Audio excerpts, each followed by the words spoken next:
जय महाराष्ट्र. तर आजचा जो मुद्दा आहे, जो विषय आहे, तो मुख्यमंत्री लाडकी बहीण योजनेचाच आहे. आणि ह्याच्यामध्ये मार्च महिन्याचं वितरण तुम्ही जे मला विचारत आहात, की मार्च महिन्याचं वितरण झालं का किंवा हप्ता आला का?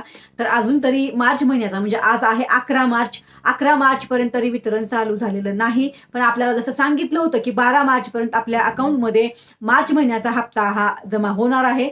जसं वितरण चालू होईल तसं मी तुम्हाला सांगणारच आहे. पण त्या अगोदर मी आज जी लाईव्ह घेतली त्यामध्ये बऱ्याच मुद्द्यावर मी बोललेली आहे. कालच आपला अर्थसंकल्प जाहीर झाला.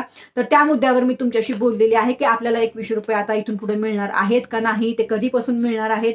आता जी तरतूद झालेली आहे अर्थसंकल्पानुसार आपल्या या योजनेसाठी मुख्यमंत्री लाडकी बहीण, त्या सर्व विषयावर मी बोललेली आहे. माझ्या त्याच व्हिडिओमध्ये मी माझा नंबर दिलेला आहे. तुम्हाला माझ्या WhatsApp ग्रुपमध्ये जॉईन व्हायचं असेल तर होऊ शकता. आपण त्या WhatsApp ग्रुपच्या माध्यमातून तुमच्या महाराष्ट्रातल्या अख्ख्या सर्व जिल्ह्यांपर्यंत पोहोचवण्याचं काम करणार आहोत. धन्यवाद. जय हिंद, जय महाराष्ट्र.